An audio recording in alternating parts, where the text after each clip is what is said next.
નમસ્કાર, તમે જોઈ રહ્યા છો YNN news.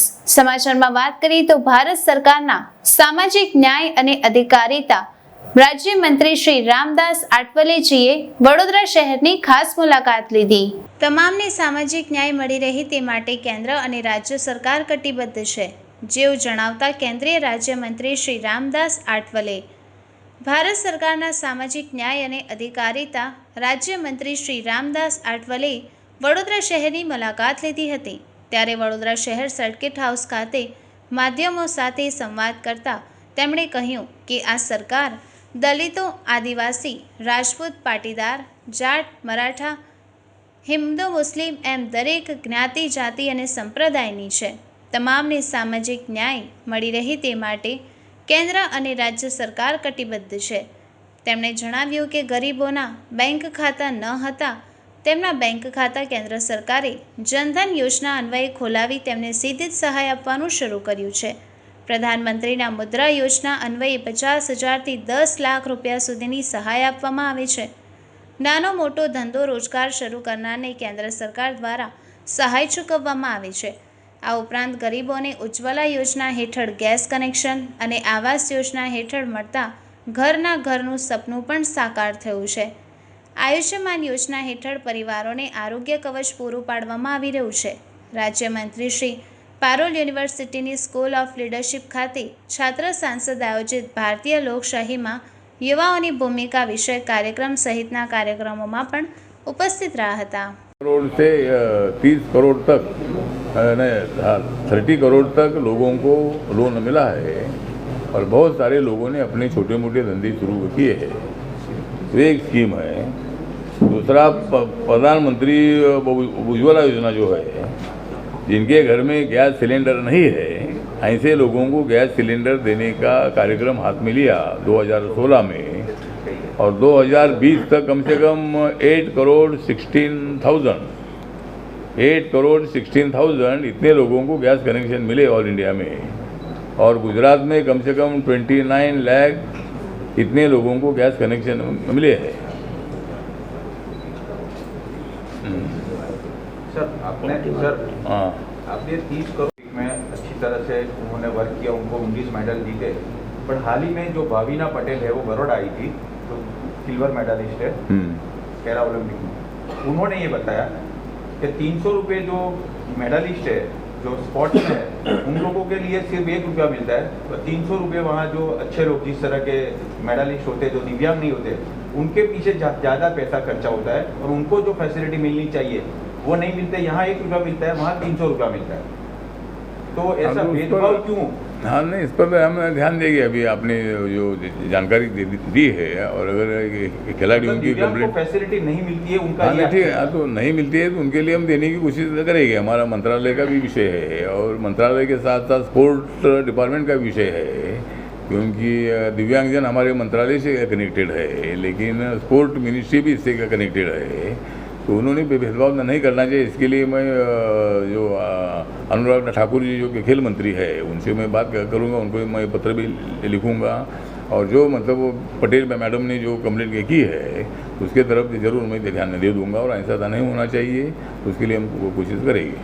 Okay, thanks a lot sir. मेरा मंत्रालय जो है, मेरा मंत्रालय सामाजिक न्याय और अधिकारिता मंत्रालय जो है, ये मंत्रालय schedule caste, DNT, OBC, old age के लोग, दिव्यांगजन लोग, अनाथ लोग, तो ऐसे और नशा करने वाले लोग, मतलब नशा मुक्त का काम भी हमारे मंत्रालय का आता है। तो ऐसे कम से कम 85% से ऊपर हमारे मंत्रालय की पॉपुलेशन आती है। और दिव्यांगजनों की संख्या पूरे देश भर में 11 के सेंसस के मुताबिक 2,67,557 इतनी है। और इसी तरह मतलब दिव्यांगजनों को सुगम्य भारत योजना का फ़ायदा होता है। माननीय नरेंद्र मोदी जी ने इनको डिसेबल करना ठीक नहीं है, इसीलिए इनको दिव्यांगजन ये नाम ने दिया है। और दिव्यांगजन कितने एक्सपर्ट होते हैं, जिस तरह जापान में जो अभी ओलंपिक हुए, पैरा ओलंपिक में कम से कम 19 मेडल में मिले हैं। गोल्ड मेडल है, ब्रॉन्ज है, सिल्वर है। तो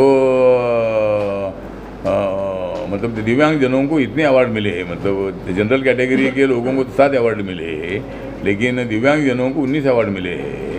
तो दिव्यांग जन बहुत बड़े एक्सपर्ट है और दिव्यांग जनों को ज़्यादा से ज़्यादा मदद करने की हमारी कोशिश है। हमारा मंत्रालय ईडीप कैंप लेता है और लाखों लोगों को, दिव्यांग जनों को मतलब साहित्य बांटने का काम करता है। हमने वर्ल्ड रिकॉर्ड भी बनाया है। बड़ौदा में एक बार माननीय नरेंद्र मोदी जी के जन्म दिवस पर कम से कम 10-12 हज़ार से ज़्यादा लोगों को हमने साहित्य बांटा था। नवसारी में भी मतलब 10-15 हज़ार लोगों को साहित्य बांटा था और इसका वर्ल्ड रिकॉर्ड बन गया है। तो उनको कान की मशीन है, व्हील चेयर है, कंप्यूटर है, ग्रील लिपि का साहित्य है, मोबाइल है, कंप्यूटर है, स्टिक है, तो इसी तरह मोटरसाइकिल है। तो इसी तरह अलग अलग जो स्कीम के माध्यम से हम ईडीप काम के माध्यम से साहित्य बांटते हैं। तो इसी तरह हमारा मंत्रालय जो ओल्ड एज होम के लिए काम करता है, रेसिडेंशियल स्कूल के लिए काम करता है, दिव्यांग जनों के लिए स्कूल चलाने का भी काम मतलब हम उनको ग्रांट देते हैं। आश्रम स्कूल के लिए हम ग्रांट देते हैं, हॉस्टल की बिल्डिंग बनाने के लिए ग्रांट देते हैं। तो इसी तरह दूसरा एक हमारा वेंचर कैपिटल फंड नाम की एक स्कीम है हमारे मंत्रालय की, और उसमें कम से कम 20 लाख रुपए से लेकर 15 करोड़ तक हम लोन देते हैं। 75% पैसे हम डायरेक्ट देते हैं, बैंक के पास जाने की आवश्यकता नहीं है। 75% हम देते हैं और 25% पैसा अपना भरना पड़ता है जिनको लोन चाहिए। तो वो शेड्यूल कास्ट के लिए वो स्कीम है। तो इसी तरह मतलब हम लोगों को मदद करते हैं। NSCDC है, national schedule caste and schedule tribe finance development corporation है, उसके माध्यम से भी हम लोगों को मदद करते हैं और ज़्यादा से ज़्यादा लोगों को मदद करने की हमारी भूमिका है। मुझे माननीय नरेंद्र मोदी जी ने तो दूसरी बार मंत्रिपद का मौका दे दिया है और मैं पूरे देश भर में घूमकर सरकार की जो भूमिका है वो मैं पूरे देश भर में मैं रखता हूँ। मेरी पार्टी जो है बाबा साहब अम्बेडकर जी की विचारधारा को मानने वाली पार्टी है। गुजरात में भी हमारी पार्टी जो है ये हर ज़िले में पार्टी का यूनिट है और हम पार्टी बढ़ाने का काम कर रहे हैं। पार्टी में सभी जाति के लोगों को लाने की हमारी कोशिश है और एक सफल पार्टी के रूप में हमारी पार्टी बढ़ाने की हमारी कोशिश है। सर, आपने जैसे बताया किया था, हिंदुस्तान की आबादी 120 करोड़ है, 30 करोड़ लोग को लोन मिल गया तो हर घर में 4 जने तो लोन तो सबको मिल गया। फिर तो मतलब ये नहीं तो मिला है ना लोन, मतलब 30 करोड़ लोगों को लोन मिला। हाँ, 30 करोड़ लोगों को मिला है। मैंने 50,000 से लेकर 10 लाख तक की स्कीम है और ये स्कीम के अंतर्गत मेंबर नहीं ना 30 करोड़ लोग, मतलब आम आदमी 30 करोड़ आम आदमी नहीं आम आदमी जिन्होंने लोन के लिए मांग किया है 50,000 से लेकर 10 लाख तक की स्कीम है। अभी थोड़ा आंकड़ा अगर थोड़ा कम ज़्यादा होगा तो मैं बता दूँ, अभी इधर थोड़ा आंकड़ा उन्होंने दे दिया नहीं बराबर, लेकिन आपका ऑब्जेक्शन जो है तो उस पर ज़रूर हम थोड़ा सा आपको बताएंगे। दूसरा जो है प्रधानमंत्री आवास योजना रूरल की योजना है। ये योजना 2015 में शुरू हुई और 21 तक कम से कम 2,21,20,000 इतने लोगों को देश भर में मकान दिए हैं और गुजरात में 3,33,000 इतने लोगों को मकान मिले हैं। ये प्रधानमंत्री आवास योजना जो अर्बन की है उसमें शहरों में कम से कम 50,17,000 इतने लोगों को मकान मिले हैं और गुजरात में 5,05,83,000 इतने लोगों को मकान मिले हैं। तो दूसरी एक प्रधानमंत्री जन आरोग्य योजना जो है आयुष्मान भारत योजना, ये योजना में हर फैमिली को 1 साल में 5 लाख रुपए मिलते हैं अपने मेडिकल के लिए, मेडिकल ट्रीटमेंट के लिए। तो उसमें कम से कम 2015 से लेकर 2021 तक कम से कम 36,68,51,000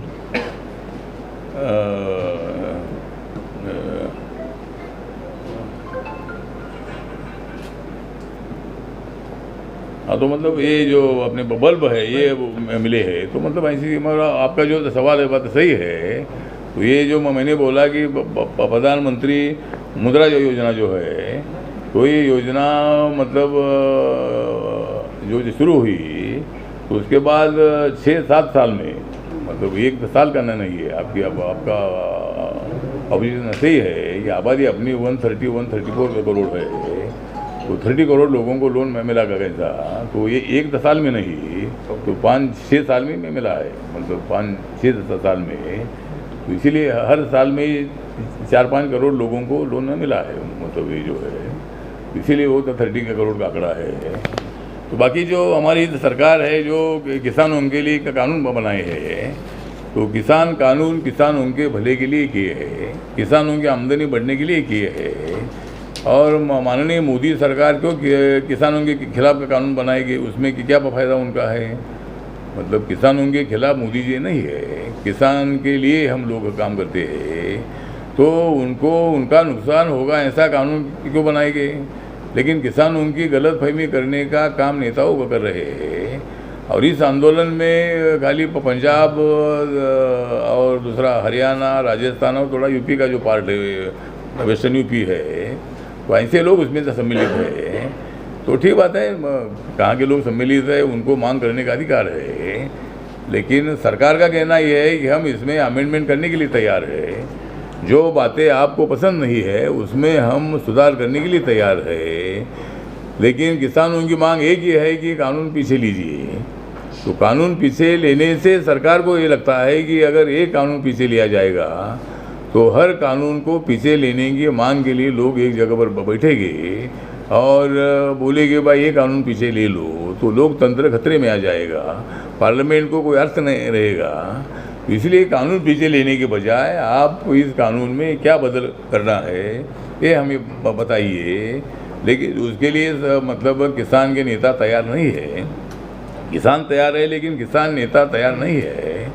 और अभी लखीमपुर खीरी में जो हुआ है ये घटना निंदनीय है। किसानों की जो मतलब मृत्यु हुई है उसके लिए हमें भी संवेदना है, मोदी सरकार को भी संवेदना है। और योगी आदित्यनाथ जी ने मतलब हर फैमिली को 45 लाख देने का निर्णय भी लिया है। जो जख्मी लोग हैं उनको 10 लाख रुपए देने का निर्णय भी लिया है। लेकिन ये निर्णय लिया है इसीलिए मतलब हम बहुत कुछ कर रहे हैं ऐसा बिल्कुल नहीं है। उन किसानों के बारे में हमको बहुत बड़ा दर्द है, जो भी कुछ हुआ है ऐसा नहीं होना चाहिए। और जिन्होंने मतलब किसानों की हत्या के लिए जो लोग जिम्मेदार है उनके ऊपर कठोर कार्रवाई होनी चाहिए, ये सरकार की भूमिका है। और अभी मतलब जो अजय मिश्रा जी जो मिनिस्टर थे उनका जो लड़का था मनीष, उनको भी अरेस्ट कर दिया है। और जांच पूरी निष्पक्ष होनी चाहिए। इसी तरह की हमारी भी मांग है कि भाई इसमें जो दोषी होगी उनके ऊपर कठोर कार्रवाई होनी चाहिए। लेकिन किसानों को मैं हमारा निवेदन है कि भाई आप आंदोलन अभी खत्म करना चाहिए और सरकार के साथ बातचीत के लिए बैठिए और इसमें मार्ग निकालने के लिए सरकार ने तैयार होना चाहिए।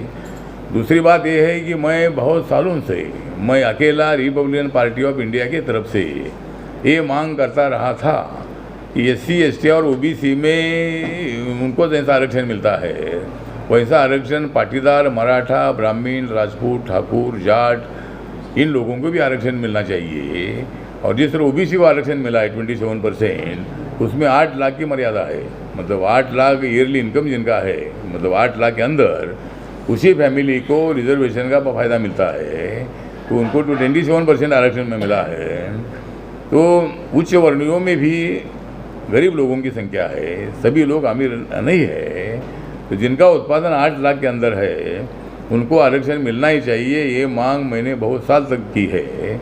और माननीय मोदी सरकार ने 3.5-4 साल पहले निर्णय लिया है कि भाई 10% आरक्षण इकोनॉमिकल वीकर सेक्शन को देने का निर्णय हुआ है। और उसमें SC ST OBC में नहीं आने वाली पूरी जाति आती है।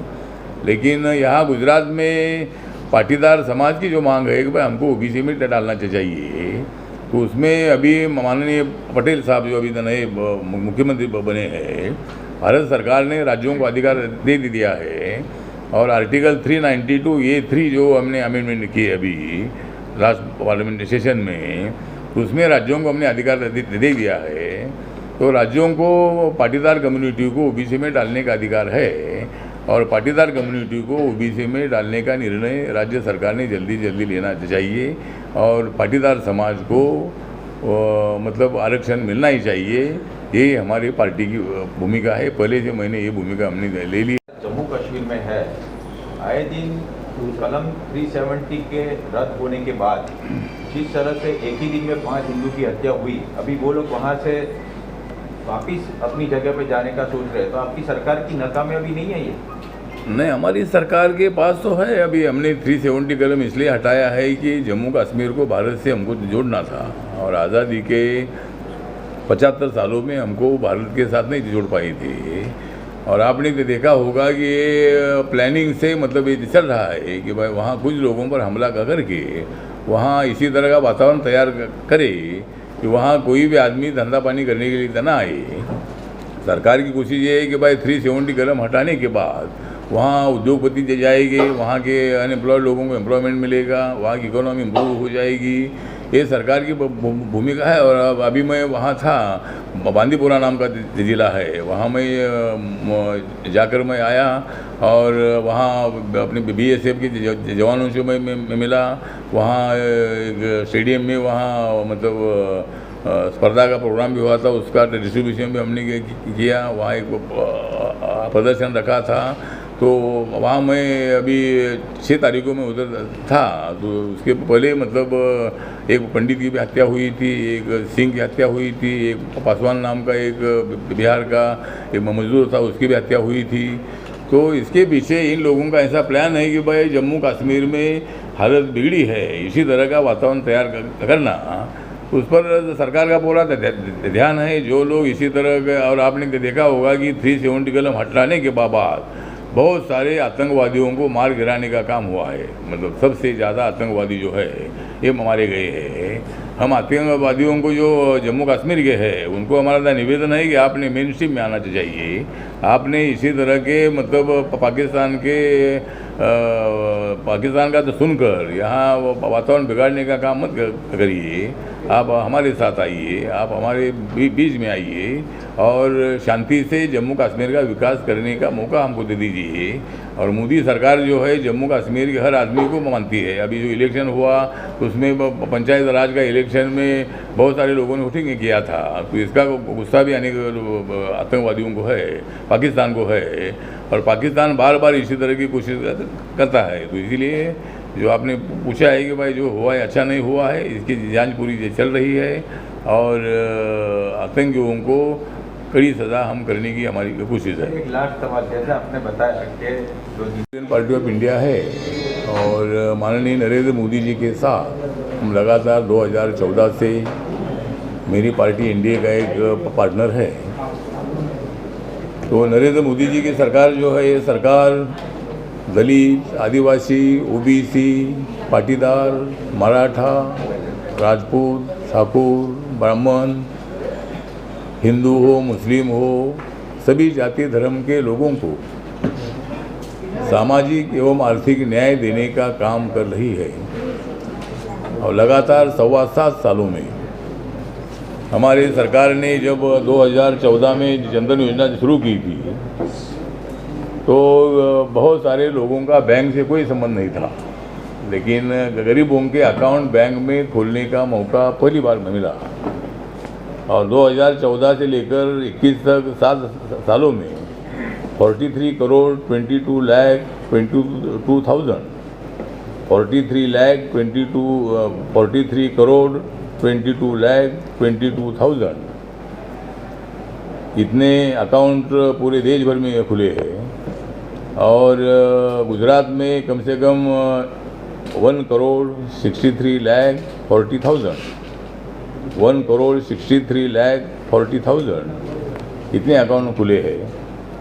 प्रधानमंत्री मुद्रा योजना जो है, जो योजना विदाउट गारंटी लोन देती है, 50,000 से लेकर 10 लाख तक बैंकों को माननीय नरेंद्र मोदी जी का आदेश है कि जो भी युवक युवतियाँ अगर अपने छोटे मोटे धंधा पाने के लिए कर्जा मांगती है तो उनको विदाउट गारंटी लोन देने की थीम है। और ये थीम शुरू हुई